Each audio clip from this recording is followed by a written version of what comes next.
Leagues Cup 2025. Oh, Andy, I think your Apple. Yeah, I'm trying to figure it out here. Okay. All right, Eric, thanks for joining us tonight. We've got Andy and John.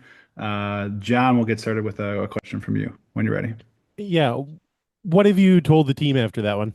MLS for all but 3 games of the tournament. I've talked about the two sides of that coin with the team there. I can almost give it to you word for word. I think we have to be really critical of ourselves in those moments. We have to look at the details in terms of how we close the game out. We have to look at the very fine details in terms of defending the box, defending the second phase of the set play, and we have to be really annoyed at ourselves because over the course of the last 2 games, we've probably shown pretty much where we are and why we are in the table.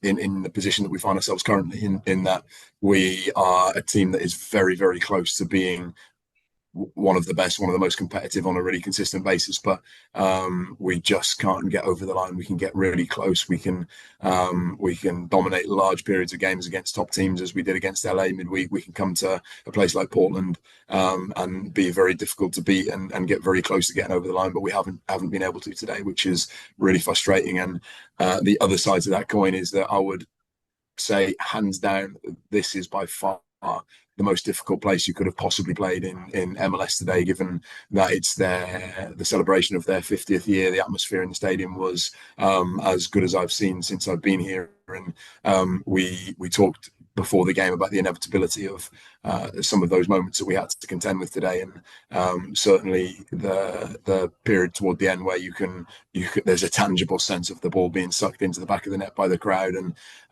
we have to weather a real storm. And I think the fact that we've come away with a point in the grand scheme of things is no mean feat, but obviously to have got so close to the finish line and find ourselves with 1 point rather than 3 is disappointing, and of course it feels like a loss. So we'll do what we normally do.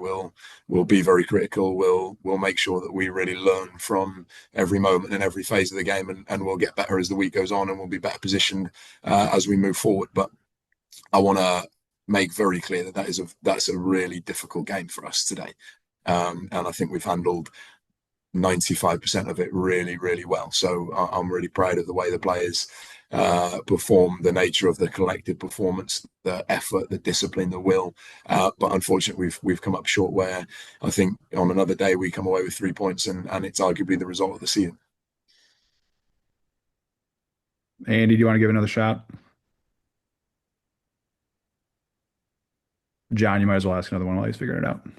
Sure. How do you look at the goal you've given up there to Portland? Well, what sort of went wrong on that one? No, there's a couple of phases to it. We're not nowhere near aggressive enough in stopping the ball coming back into the box, and then obviously we switch off at the back post in a really crucial moment. So I think there'll be a couple of players disappointed with themselves in that moment, and it's something that we will of course pick apart, and we will endeavor to go and correct it and make sure that we really push the players to be really precise and detailed in those moments where you're under a lot of pressure, fatigue sets in, every detail really counts, and particularly given the atmosphere and the dynamic to the game at that point, we had to be perfect in those moments, and unfortunately we weren't, and it feels very raw, I would say.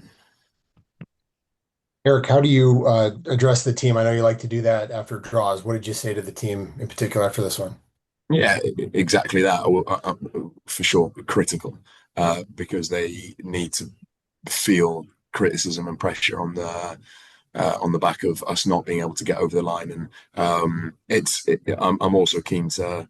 I'm sure it's an inevitable narrative about us giving up points at the latter stages of games, but again, I'm very keen to stress that we're the team that has been in a losing position least over the course of this entire season. So more often than any other team in the MLS, we are in a position to lose points come end of games typically, and I think that's a credit to the team in one sense, but in another we have to be much more clinical and ruthless in closing games out and contending tonight with an incredibly difficult atmosphere and a real sense of pressure and hostility, and we did that for, as I say, 95% of the game, if not more, and I was really pleased with how we stuck to the task, how we responded to the game plan, and how we controlled the game in our own way. in a lot of senses. So yeah, as I say, two sides of the coin. We're critical, we're disappointed, we're upset, and it's raw, but we are also very realistic, and that is I think probably in the cold light of the analysis as the days move on, a point well earned.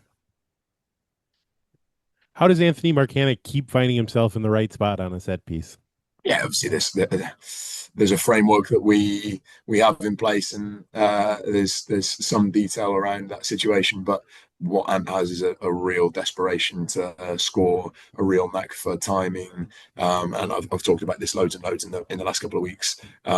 He's just one of those guys that has intuition, timing, athleticism, and then real quality when the ball arrives to him. So again, big goal for us. I felt like it was always going to be a goal like that was going to unlock the game, because it was tense, it was cagey, and the fact that it's been decided by two set plays is probably par for the course with a game like that. Eric, what do you try to do when you have 10 goals conceded after the 76th minute this year?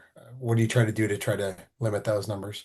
Yeah, well, I think I've talked previously in these situations about detail and precision and conviction in defensive moments, but also making sure that we control the game with the ball, and we're not making very costly errors on the ball as the game goes on. And I think in the latter stages we did make a couple of very imprecise passes that lead to turnovers, that lead to set plays, that obviously help the opposition gain momentum and gain pressure. So those moments were frustrating. I felt there was a period probably around 88, 89 minutes where we've got very comfortable possession in the opposition's half, and ball turns over very easily on the right hand side, and then that leads to an inevitable period of pressure that leads to set plays, that leads to us very unnecessarily kicking the ball out for a corner, and then that ultimately leads to the moment that finds us at 1-1. So there is work to do on both sides of the ball there. But again, I'm very keen to steer the conversation toward what was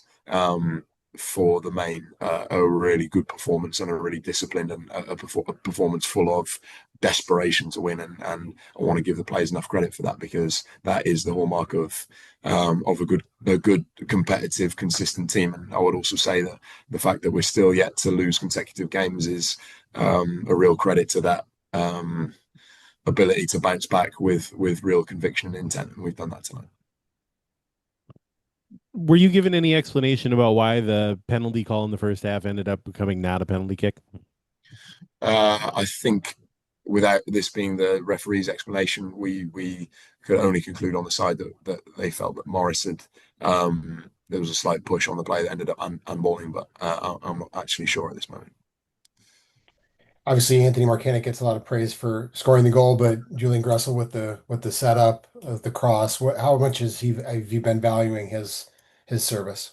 Yeah, and tonight was a really good example of that. Free kicks and corner delivery, second phase corner deliveries. He was on point with a lot of that tonight, which was really important for us. And as I say, I think when you come to places like this, particularly on a day like this, for us, set play moments are going to be huge, and the fact that we were able to be such a threat across a lot of moments, or certainly carry a level of threat that would have given Portland real problems, and ultimately led to the goal that unlocks the game. That was, again, all credit to the players and the level of conviction they have in those moments.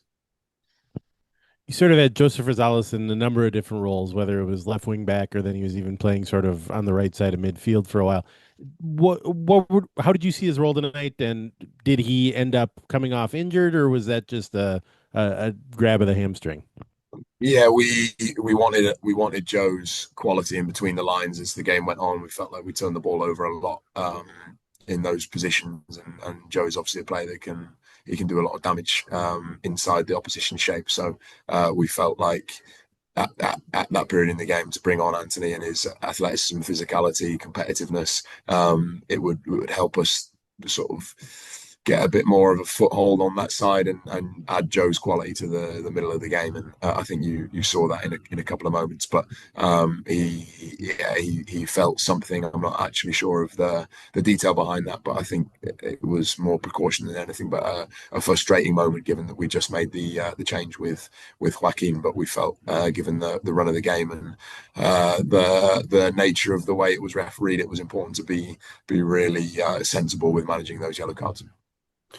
when you look ahead to the transfer window, how much are you looking ahead to kind of continuity and keeping Joe, keeping Tanny, and kind of keeping the core of the guys together as you go forward? Well, I think it's really important because we're obviously in a very good position in the table. We're in a position from which we can be really competitive across a number of competitions, and we're onto a good thing here. We don't want we certainly can't afford to get weaker in any sense. We want to make sure that we only get significantly stronger, and nothing sort of undoes the progress that we've made. And I think it's a real credit to the players that have hit a certain level over the course of the last 18 months or so that has led to a lot of interest, a lot of talk around our players. And I think it would be a shame almost for us if that wasn't the case. I really like the fact that some guys have emerged as players that are very much wanted across some good competitions, and I'm sure once the season ends there'll be some interesting conversations. But I think we're in such a good position with the end not quite in sight, but it's just around the corner. And I think where this window almost works against you in the sense that when you bring players in, they have a limited time to really go make a mark on the team. It probably works for you in the sense that you're not a million miles away from another opportunity for players to start talking about their futures. So we really want to make sure that we do everything we can to keep the core of the group together and keep moving forward, because we're in a good place. How frustrating was it to come into the game with 3 guys in yellow card jeopardy and have 2 of them go straight into the referee's notebook? Yeah, I don't think it's ideal in any way for us, given that we obviously go there next week with missing a couple of players that are on the move, and then to add Joaquin and Romero to that obviously weakens us. But I think without there being a midweek game, we've certainly got enough to look at that game next week and feel really happy with the 11 that we can put out, and also the depth that we've got, but also the possibility of players playing 90 minutes almost across the board. So I think we're disappointed, but I'm sure we'll survive. Time for one more. That works for me. All right. Thank you. Safe travels, Andy and John. Thanks, guys. Staying up late Bye-bye. tonight. Take Bye-bye. care.